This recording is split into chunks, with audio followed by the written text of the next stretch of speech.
Hai hordoftoota koo akkam jirtu nageenyi waaqayyoo bakkuma isin jirtanitti isiniif haa ta'u. Jirtu nagaa keessanii nagaa koodha galanni waaqayyoof haa ta'u. Qufaan xiqqoo naqabee jira hordoftoota kiyyaa sagaleen kiyyallee baay'ee tokko jijjiiramee jira jechuudha. Har'a immoo Itoophiyaa keessaa yeroo ammaa kana lafti ganna jechuudha. Baay'ee dhoqqeen bu'ee jira. Lafti kunis lafa galgalaati xiqqoodha. Amma egaa ergan dhufee naannoo naannoo ji'a 3 wayii ga'een jira jechuudha. Egaa ammaan kana jechuudha nama baay'ee hin dubbisne jechuudha. Nama dubbisee waliin hin geenye jechuudha. Kunoona dugda duubatti lafti akkatti citee jiru ilaala. Baay'ee tokko dhoqqaa'ee jira jechuudha lafti. Bottiidhaan malee hin deebsisu yeroo ammaa kana Itoophiyaa keessa. Yaa biyaansi bakka maskaramiitti ce'uutti jira jechuudha. Amma ji'a 12ffaa keessa jirra. Kun akkuma na duubatti argitanii lafti garmalee dhoqqaa'ee garmalee citee jira.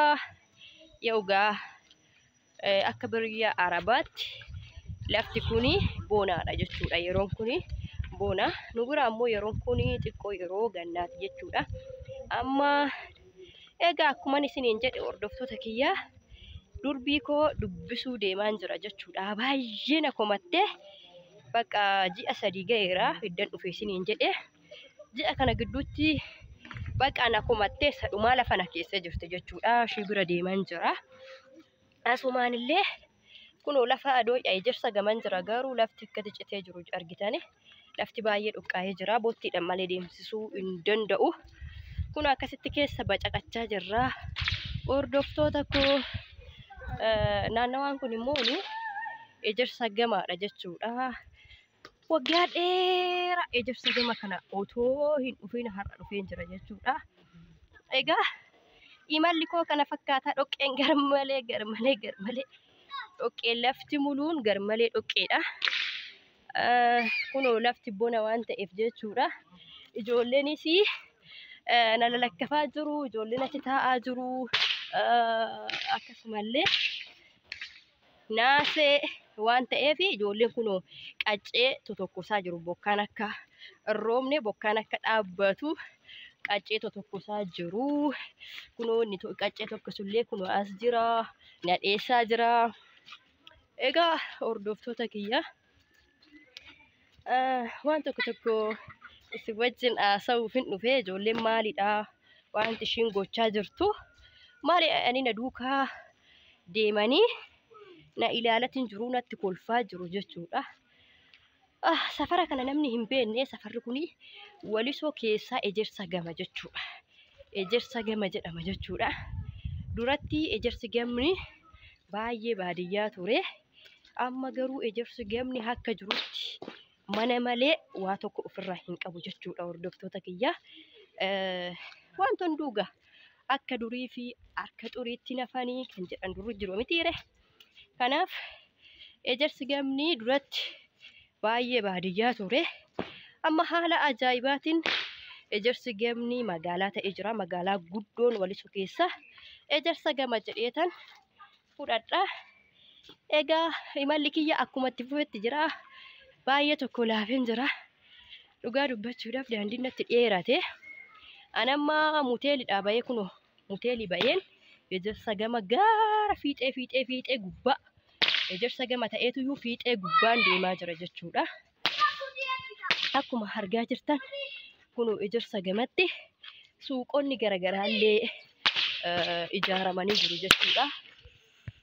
Kanaaf ijoolleenis baay'ee na jeeqaa jiru. Karaa naasa'ullee na dhoowwaa jiru jechuudha. Durii innaan biyya kana jiru innaan baradhu jechuudha.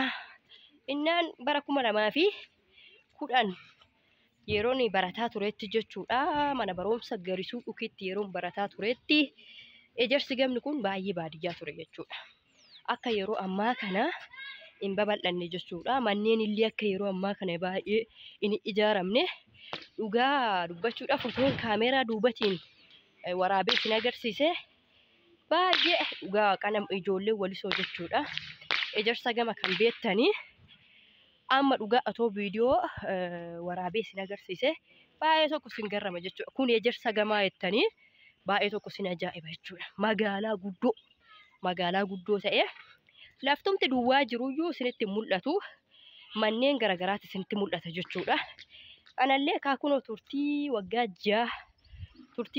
ja'a booda kan inni bakka kana dhufe garuu immoo kunoo manneen akka jiranitti ijaaramanii laftumti duwwaa jiruu hin jiru daandii yoo ta'e malee kunoo akkuma argaa jirtanii baay'ee namatti tola jechuudha.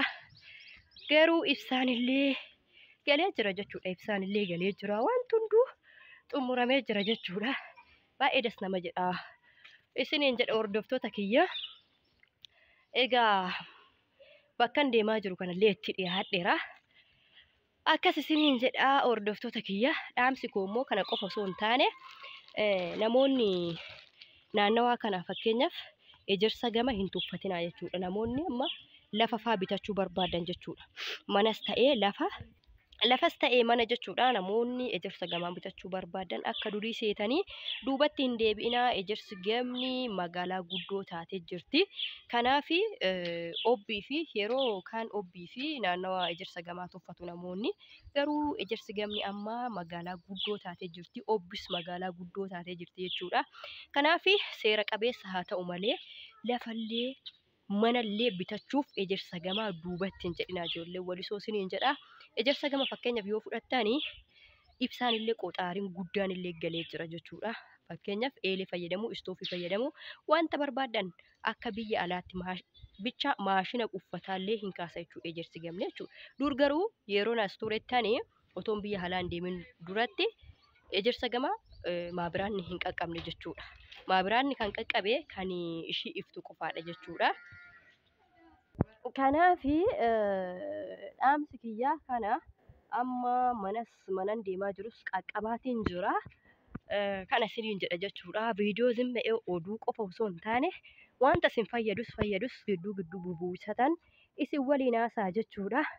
Kanaaf jabaadhatiitii warroonni biyya alaa biyya arabaa jirtan kuni jabaadhatiitii waan hojjettaniin bu'aa dadhabbii keessanii waan tokkorra kaawwadhaa. Fakkeenyaaf seera qabeessaa ta'uu malee lafa bittanii yoo keewwattan bicha